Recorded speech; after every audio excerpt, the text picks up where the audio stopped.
നമ്മളെ സുൽഫി മാഷ വീട്ടിൽ വന്നപ്പോ നമുക്ക് നല്ലൊരു സൽക്കാരാണ് കപ്പപ്പുട്ട്. ഇതെങ്ങനെ ഉണ്ടാക്കല് മാഷെ?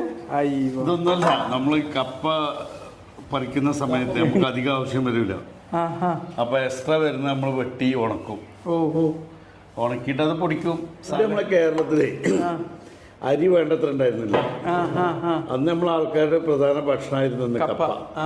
കപ്പ കൃഷി ചെയ്തിട്ട് അത് പച്ചക്ക് പുഴുങ്ങി പിന്നെ കൂട്ടാനൊക്കെ ഉണ്ടാക്കി. ഇതാണ് കപ്പപ്പുട്ട്. അത് എക്സ്ട്രാ വരുമ്പോ അത് വെട്ടി ഉണക്കും, എന്നിട്ട് സൂക്ഷിച്ചു വെക്കും. നിങ്ങൾ ക്ഷാമകാലത്ത് അതാ ഉപയോഗിച്ചിരുന്നത്. പിന്നെ തന്നെ വാട്ടക്കപ്പ ഉണ്ടാക്കാറുണ്ടായിരുന്നു. കപ്പപ്പുട്ട് മാത്രല്ല, ഇതെന്താ രാഗിയോ? രാഗിയല്ല, ഇത് നമ്മൾ സ്വന്തം കൃഷി ചെയ്യുന്ന നെല്ലുണ്ട്, നെല്ലിന്റെ പുട്ട്. അതിന്റെ അരി നാരടങ്ങിയ പുട്ട്.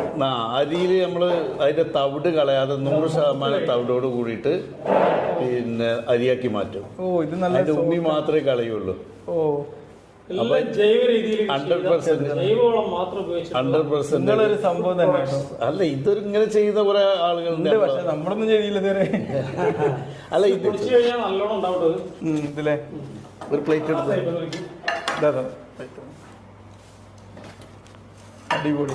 ഏതായാലും നിങ്ങൾ ഒന്ന് വെറൈറ്റി നമ്മൾ ഇപ്പം വരുന്ന അറിയാതെ വന്നിട്ട് നിങ്ങൾ ഇതിവിടെ രാവിലെ ഭക്ഷണത്തിന്റെ ഒരു കോമ്പിനേഷൻ നമ്മളെടുത്ത് ഞാനും പകുതി തന്നെ എടുക്കണുള്ളൂ. അടിപൊളി ടേസ്റ്റ് കേട്ടോ. ഒരു സ്ഥലമുണ്ടോ? സൂപ്പർ. അടിപൊളി. അടിപൊളി എന്ന് പറഞ്ഞാൽ അടിപൊളി. ഒരു രക്ഷയില്ല. കപ്പ ഇങ്ങനെ ഡയറക്റ്റ് കഴിക്കുമ്പോൾ ടേസ്റ്റ് ഉണ്ടല്ല. നമ്മൾ ഓർഗാനിക്കായിട്ട് ഇപ്പോൾ ഒരു 6 ഏക്കറിൽ ആ നെൽകൃഷിയുണ്ട്.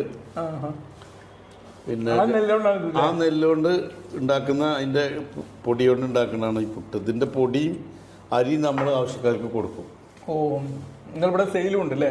നിങ്ങൾ രാജഗിരിന്റെ അടുത്ത നാട്ടുനന്മ ഉണ്ടല്ലോ, അതിൽ നമ്മൾ പ്രൊഡക്റ്റ് ഉണ്ടാവാറുണ്ട്. കപ്പ എങ്ങനെയുണ്ട്? അടിപൊളി. ഒരു രക്ഷയില്ല. അടിപൊളി അടിപൊളി. നിങ്ങളിവിടെ അതിഥികൾ വന്നാൽ അവരിങ്ങടുത്ത് കുഴിമന്തി ഒന്നും പ്രതീക്ഷിക്കും, അതേ പ്രതീക്ഷിക്കും അല്ലേ? നമ്മളത് പ്രൊമോട്ട് ചെയ്യാറില്ല.